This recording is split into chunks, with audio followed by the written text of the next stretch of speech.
Like, comment, share, and subscribe. Pause the video right now to check out my social media, my radio show, and thatdrummerguy.com. And most of all, enjoy the following presentation. Hey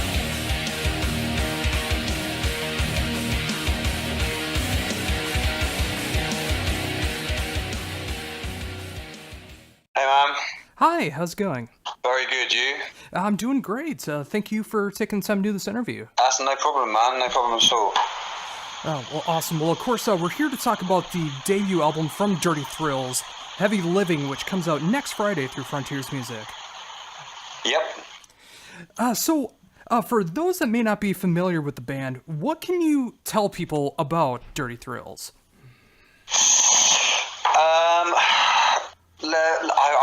We're a band very much about the music. I think, I know that's a bit of an obvious thing to say, pretty obvious statement, but, we put everything into our music, not just the actual musicality of it, but the performance aspect of it as well. There's not an inch of us that's, generic or put together. It's a very organic outfit, and we strive very much to kind of deliver that raw kind of rock and roll vibe that everyone's been looking for. So I think in a nutshell, yeah, we are the antidote to what's been going wrong.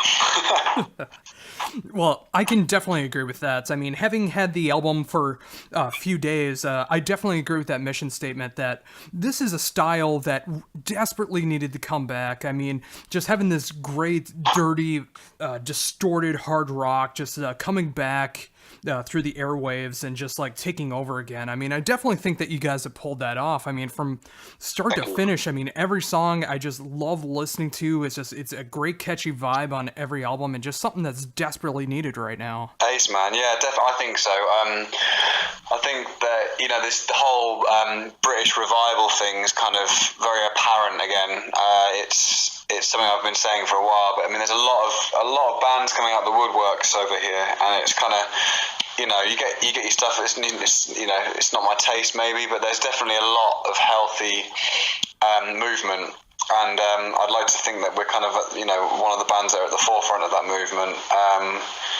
And yeah, it's just great, man. Like rock and roll's meant to be about feel and being organic and not kind of premeditated, and it's it's about going out there and just giving it some and doing it, no holds barred. Basically that's it. Yeah, and that was one thing I was definitely going to mention as well, just like you talked about, like, nothing sounds forced on this album. I mean, it just feels like everyone that was a part of the band just wanted to create this style of music, and that's what makes it sound so fresh and relatable. I mean, you can definitely tell that this is what you wanted to make. You didn't feel like you had to do something. It came out this way, and it was definitely for the best. Yeah, definitely, man. It was we were pretty quick at the writing process, and we worked well together. I mean, as far as our tastes, we do differ slightly, but we also, as you say, we have similarities as well. But I think that differentiation between all of us as musicians really kind of creates what Dirty Thrills is. We've got people, metal elements in there, classic rock elements, blues, even reggae and stuff. Like our drummer, who's predominantly reggae based, and it's I think all those aspects kind of compile into one thing, which happened to be Dirty Thrills, and it's worked. And yeah, like you say, the recording process was not, very, very quick for us, very simple. We kind of just get in there. We want it to be gritty and raw as well. There's not too much polishing going on. I mean, we worked with a producer, but it was he wanted to kind of keep that raw vibe going as well. Yeah, he wanted to emulate what our live performance is onto a record, and I think he's done that pretty well. We've done that pretty well. Oh yeah, yeah, and it's funny because I was having this discussion over the last few days about what's more important to the band, like having the perfect sounding album or the perfect representation of the band live when recording the album. And I can definitely imagine with this album, I mean, not having the chance to be able to see you guys live yet, living here in North America, but I can imagine with this album that it's like a perfect display of what you guys are capable of live. Definitely, man. I mean, it's for me, especially, speaking for myself, it's always. I'm very hard on myself as a musician and as a songwriter and as a performer. So I always think I could always do better. So I always try and push myself further each record we release. And but so when it comes to performing on stage, there's nothing like performing in front of a crowd, an audience that give you that buzz, that give you, they give you that. They feed you that energy from the audience participation. So I mean, I really strive on that. So in a studio environment, that can be quite difficult at times. So it's trying to kind of imagine, I guess, that there's an audience watching you as you're recording, to emulate that and put that across in your recordings. But yeah, I mean, live, I guess you just got to see us, man. It's like it's pretty special, I'd say. I'd like to say anyway. There's nothing planned, or we get up on stage, we don't know what we're going to do from 1 minute to the next. I've nearly had my teeth knocked out countless amounts of times, by my bass player, and I've fallen through drum skins. It's been ridiculous, and it's not clowning around. We're moving with the music. It's not forcefully jumping around just for the sake of it. It just I don't know. It would be four guys who got together who happen just to move like absolute maniacs on stage. But yeah. You mentioned before that there's a lot of influences from all four guys in the band with different varieties. What did you feel that you brought into Dirty Thrills from those influences? I come from like quite an eclectic musical background. I grew up in music. My dad was a musician, singer-songwriter in the 60s and 70s. So I was always brought up with, a lot of blues, a lot of rock and roll, stemming from Elvis to Zeppelin to anything, anything 80s. JJ Cale, Stevie Ray Vaughan, all these artists, and I was born in the 80s, and I lived through the 90s, so I kind of had the Brit pop thing going on in the background as well. Had a little bit of a pop punk phase. I started off as a drummer, so I kind of was really into my pop punk, and Travis Barker was my hero for a long time. And then I just decided I wanted to be a frontman, and that was it. So I guess the classic rock vibe initially, but a little bit of everything. Soul, I love soul. I love singing with depth. So it's kind of I think sometimes a lot rock, especially in rock music, rock singers tend to as much as a lot of them have the grit and stuff. Whereas I like to think I've kind of got the soul aspect where I like to add a few vocal licks in there occasionally and make it a bit more interesting, spice it up a bit.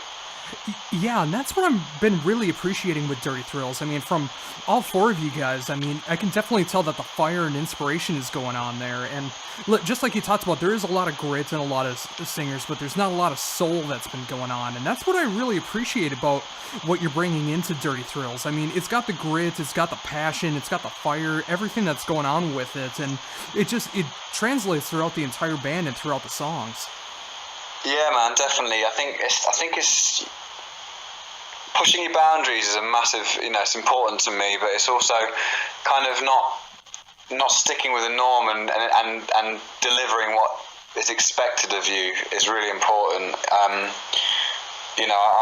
don't want to be that guy that's just another run-of-the-mill rock band, and I'd like to be something different. It's very difficult to be unique these days. I mean, I don't really believe that any band can be unique anymore, and that's a bold statement, but it's difficult because everyone has influences, and it's impossible not to have at least some kind of morsel of that influence involved in your art. So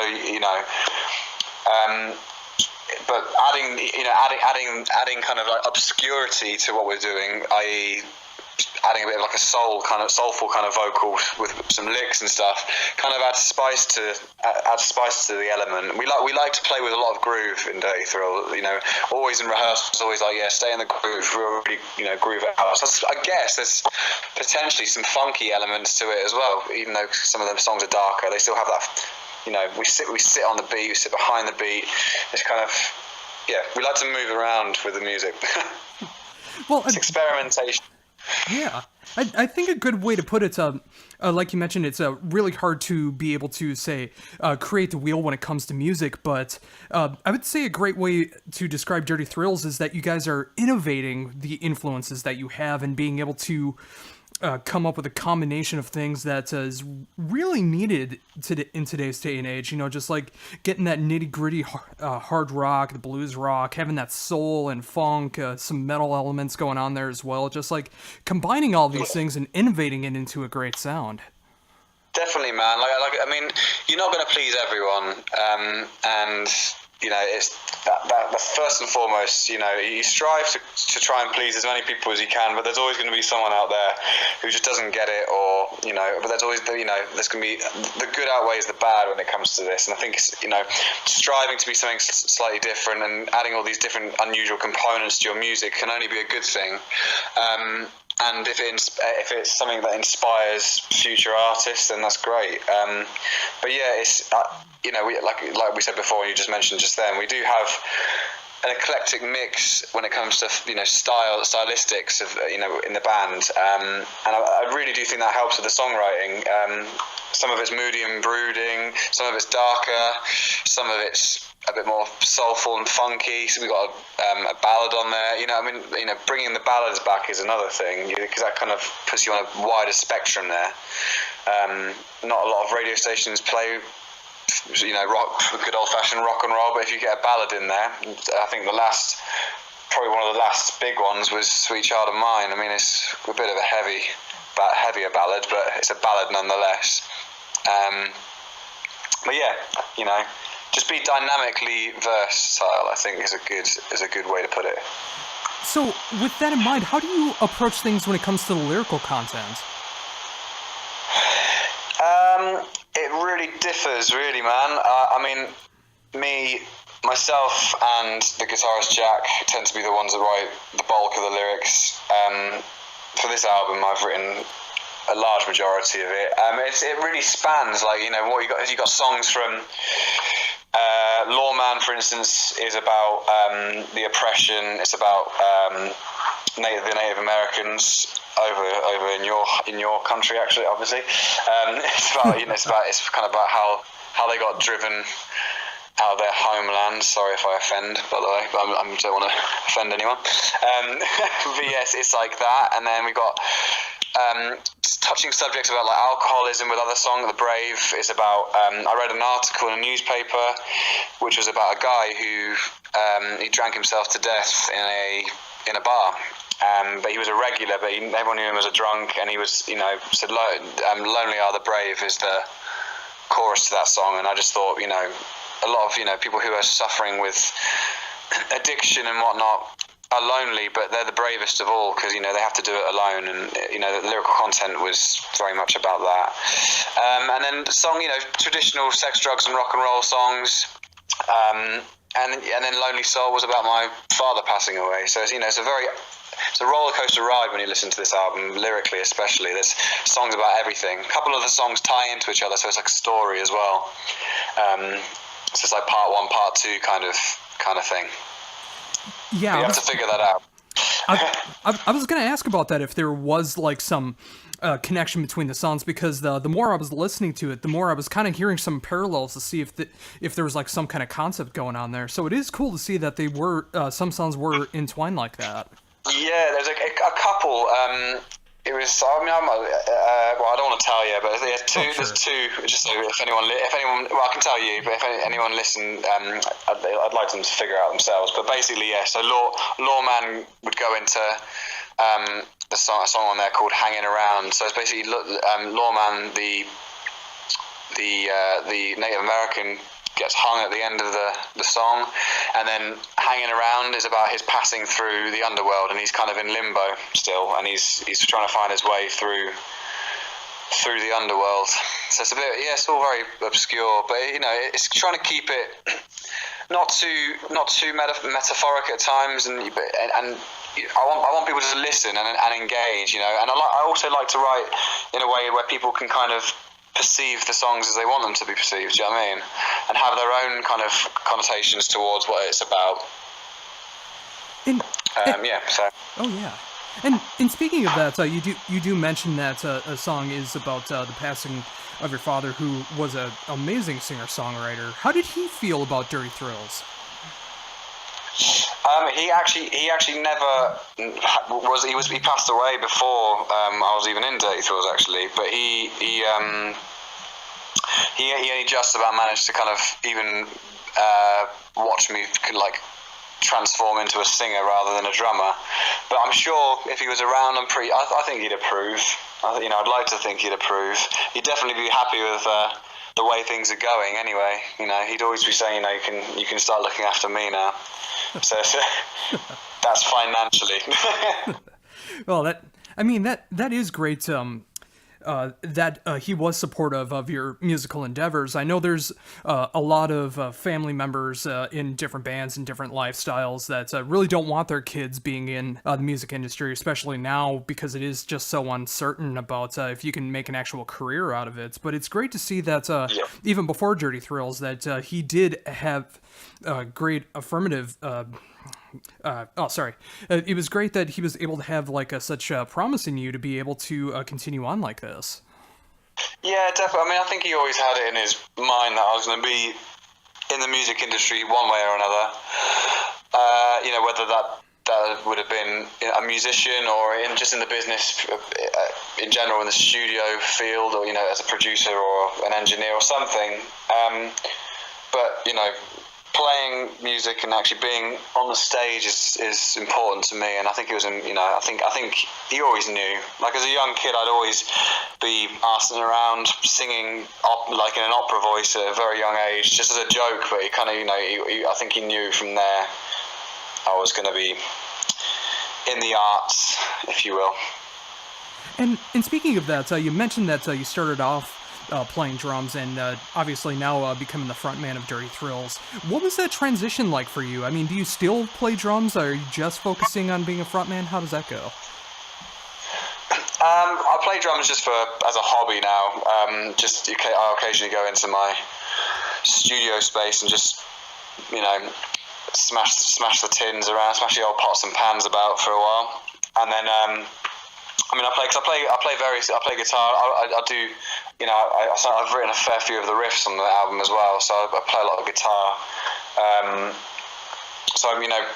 I like to keep myself busy musically, whether that be singing, playing drums, or guitar. And you never know when inspiration will strike. So I've got my instruments close at hand wherever I need them. And it's great. I can just lay down a beat and then kind of put a riff over the top of it. If it's good, it's good, and if it's shit, it's shit. Yeah, and that's the great thing about being so well-versed in different instruments, because you never know where inspiration's going to hit you. I mean, you could be playing guitar and think of a great drum beat, or you could be playing a drum beat and think of some harmonica parts or lyrical content or whatever the case is. Yeah, that's it. I mean, it's kind of like a blessing and a curse being able to play a little bit of everything, because most musicians, if they can play one instrument, they'll be always thinking about that one part. But with me, it's kind of like I'm thinking of, what can we do here? What could we do there? So it can be great, and it can be sometimes a little bit overwhelming. Because sometimes you've got ideas, and everyone, no one likes to be told what to do, especially when there's someone who's that's not their primary instrument. Do you know what I mean? So sometimes tensions can get heated occasionally, but that's the same with every band. I know. For instance, Steven Tyler is quite a drummer himself, and he would often sit on the kit and come up with some of the drum parts, and that'd piss the guys off a lot. But it's the way it is sometimes. If you've got to let the song. You're doing it for the song. Serving the song is really important. Yeah, and that is such a great thing to keep in mind as well. I mean, it's always hard when you're in a band and there's going to be several creative minds that are a part of it. I mean, unless there's just like one person taking charge of everything, the other people in the band want to be able to have some kind of creative input. So there's always going to be some kind of clashing out there. But as long as the final product creates some amazing material that you can be proud of, it was all worth the struggle. Yeah, definitely, and I think the struggle. Really helps as well. I'm sure you've heard the term being in a band. It's like being it's being married to four people, or three Oh, yes. people, and that kind of relationship helps when it comes to creativity. It's a good terminology. The best sex is make-up sex, right? So when you're arguing with your band member, I'm not going to have sex with my band members, but it's like, but the point is, you have a fight, but then you come back all riled up and frustrated, but that's when the magic happens 9 times out of 10. Oh yeah. That was my little analogy, so don't get that cross-wired. I'm not having sex with my band members. Oh yeah, I totally know how that goes. I mean, having been in several bands myself, I mean, there's always going to be that struggle that goes on. I mean, being a drummer, like sometimes there's a certain part where another musician wants me to play a certain way, and I think I should play it this certain way, and there's always going to be that back and forth in between. But usually when cooler heads collide, and then just being able to come up with the best song possible, coming up with the greatest parts possible. Just like you said, it's just like that makeup of the argument always makes for some great material. Massively. I mean, sometimes it takes stepping back and assessing the situation from behind closed doors. That's why it's great now that you've got your phones. You can record ideas on your phones, and you can listen back to them, and you can say, actually, no, that was right. You were right, man. Sorry. Or you can listen back to ideas, and you think they're really, you think they're the fucking shit in the studio, and then you go home, sleep on it, you listen back to it, and it's totally bollocks. So it's like, it's sorry, I keep swearing, by the way. I can't help myself. Oh, no. I get all passionate, you see. I think technology's really, really helped. That's put us onto another subject now, but technology's really helped with your smartphones and whatnot, because you can just get your ideas noted down straight away. And it really helps with kind of like listening to, you can do 2 different versions of things, i.e. I'd rather this drum pattern and my drummer would rather this drum pattern, and then you listen back to them and you can kind of hear it, in a different way, rather than in your own head. Yeah, I mean, that is a great thing about technology. I mean, whether it's like a little home studio that you have, or just using the cell phone, or like a mini recorder, handheld recorder, just being able to get ideas down, because it's great not having to wait till the next band practice to be able to get those ideas in mind, especially if you don't want to lose those ideas as well. Definitely, man. I mean, like we write together a lot, but a lot of the ideas are written. The basics of an idea, whether it be a riff or a melody or whatever, or even 3/4 of a song. It's normally we fire over ideas to each other over email or whatnot, or WhatsApp or whatever you want to, whichever comes to hand at first. And then we either get together and we finish off those ideas, or the idea's pretty much there. We just need to find tweaking sections in adding the drums and whatnot, the guitar and the bass and whatnot. It's a really good time to kind of for musicians to be around, because you can really so many ideas. I can't honestly begin to tell you how many ideas I've lost before, like having any kind of proper recording devices, and it's like all these ideas are lost in the ether because you just forget. Like, I've got a mind like a fucking sieve, and it's, if I don't get it down right there and then, I'd forget it. And I've probably lost, if I've lost a number one, I wouldn't I would never stop kicking myself. Yeah. Well, I mean, that is the great thing about like the technology now, and I think that made for a tremendous debut album from Dirty Thrills. I mean, I love the style of where you guys are going from. Just like the struggles of being in a band. I mean, you can just hear either through the lyrical content or the melodies, the harmonies, everything that's going on there. I mean, there's some struggle in there, but it makes for such impactful music. And I imagine with the live setting, I mean, the more that you guys are going to be out promoting the album, that it's just really going to be able to take off from there. People are going to be able to relate to it, and they're just really going to enjoy what they hear. Yeah, I hope so, man. That's the aim. I hope. I've got all faith it's going to definitely pan out very, very well for us. But as you said before earlier, it's a risky business, this music business, and you just never know from one minute to the next what's going to kind of be around the corner. But as long as I think the key is to be positive, confident about what you're doing. Perseverance is key, really. And just not giving up. If I was to give any wisdom to any budding young musicians, it would be you're going to be skint for a long time. If you're a good band, you're going to be skint for a long time, and if you get picked up real quick, 9 times out of 10 it's just because you've got some money behind you from somewhere else. But it takes time to be at the top of your game, and enjoy the ride. Yeah. So in speaking of that, what has been reception to the album and the singles you've released so far? It's been great, man. Yeah, we've had we've had so many reviews already, and the album's not been released, and they're firing in. That's for the whole album and for the singles as well. But we've had a great response, man. We've done a fair few festivals this summer, as you do.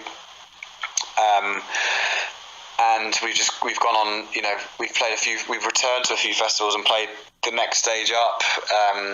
So we're playing the main stages now, and it's just great. I think that's kind of speaks for itself. It's rising through the ranks kind of thing. We opened main stage for a festival the other month, and it was pissing down with rain, chucking the rain down.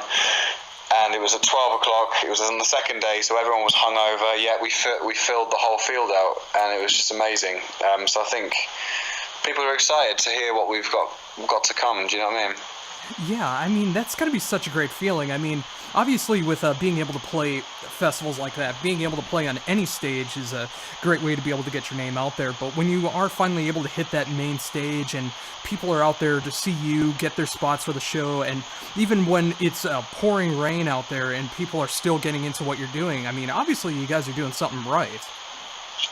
Yeah, man, I think so. I'd like to think so. It's just plugging away, and making sure you give them everything you've got. It's kind of we back in the early days when we were playing dingy bars in front of handfuls of people, we'd still play that stage as if we were playing an arena. We're gonna people have paid for that gig, we're gonna give them a show. And it's kind of we played for shows for an hour. We did tours of Spain. We played nearly 2 hours, 2-hour sets sometimes, and it was just and we did 12 gigs, 12 to 14, 2 weeks of gigs back to back, doing 2-hour sets. That kills you, but we do it, and we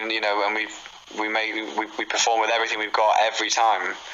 I think that's important, and I think I don't know how it's going to be in 40 years' time. We're going to end up being like a regular kind of Rolling Stones vibe, where we're going to have to pop a load of painkillers or something before we get on stage. But if it means doing that to perform how we do, then so be it.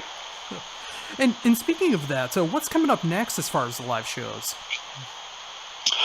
So coming up, we're touring with Black Star Riders in, when are we doing that now? November. So we've got the whole of November. We're supporting Black Star Riders with a band called the Blues Pills and another band called Tax the Heat.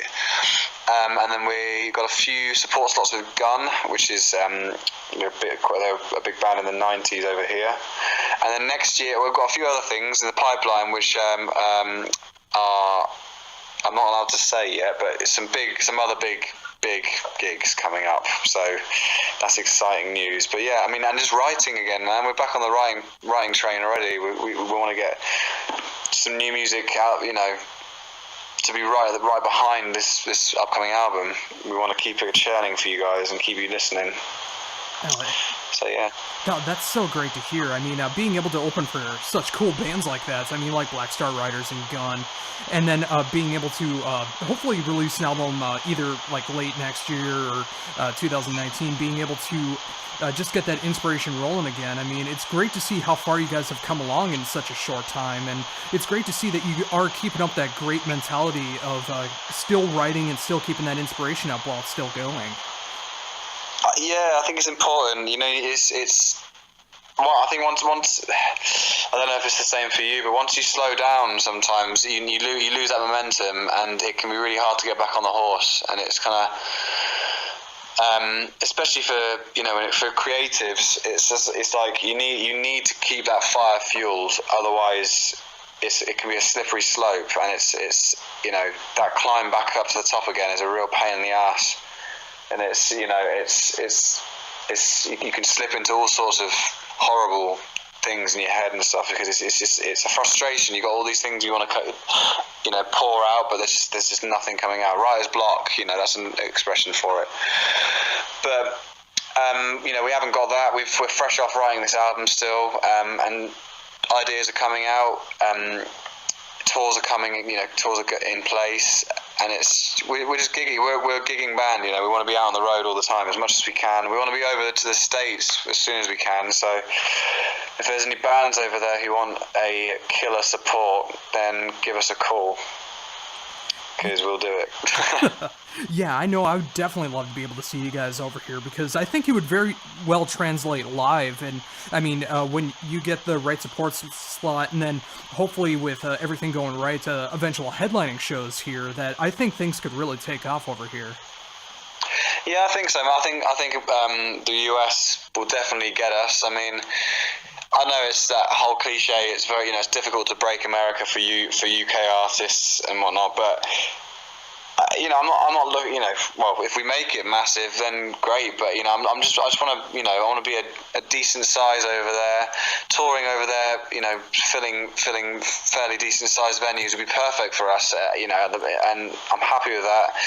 I just want to play. I just want to play all the time. I get itchy fingers and itchy toes just sitting about. But we're very busy at the moment, so it's kind of it's good. Unwind for Christmas, have a break, and then get straight back into it. Yeah, and that's such a great approach, and it's so great to see that as well. I mean, being able to get those great opportunities, getting these great support slots, being able to keep those creative juices going when it comes to writing, and just continuing to put out material that you actually want to make rather than stuff that you feel like you're forced to make, which I think always makes for better music when there's the actual heart and passion behind it. I mean, you guys are definitely doing everything right, and it's great to see all the success that's going on right now, and I really hope that it continues on that way, because like I mentioned in the beginning, this is a style of music that really needs to come back into fruition, and I think you guys are really taking charge with that. Cheers, man. I'd like to think so, and I hope so. It's you only get what you give, and I think we're giving it all. So hopefully we get it all. That's it's just hard work. Hard work will pay off, and you got to be you got to have something, I suppose. And we just hope we impress enough people to kind of make that a reality. Oh, very much so. And hopefully with this interview, they'll be able to impact things just that much more to be able to get the word out about you guys. And especially with the brand new album from Dirty Thrills, Heavy Living, coming out next Friday through Frontiers Music. I mean, it's such a great album from start to finish, in my opinion, and I definitely think it's something that is really needed in rock music, and I think you guys are just doing it so well, and I really appreciate you taking the time to be able to talk about everything that's going on in the world of Dirty Thrills. Oh, that's fine, man. Thank you very much for having me, mate. And that's I enjoy doing these interviews. It's good. I get to chat to some interesting people, meet some new people, and when we're over, you have to give us we'll let you know. We'll have a beer or two, maybe. Oh, that would sound amazing. I mean, when I say when, not if, when you guys make it over here, I mean, that'd be such a great thing to be able to do. Yeah, when is a good word. I tend to do that as well. I'm always saying when, not if. I try to keep that word out of my vocabulary. So when we're over, we'll definitely go for those beers, dude. That sounds perfect. Well, again, thank you so much for taking the time to be able to do this. Before we wrap things up, is there anything else you'd like to mention I hadn't brought up yet? I think we've really covered it, man. I think that's pretty much it. I guess just if there's anyone out there looking for that rock revival kind of sound, that true British rock and roll with with a bluesy kind of biker bar edge, give us a look. Give us a listen. It's going to be up your street. Give us a chance.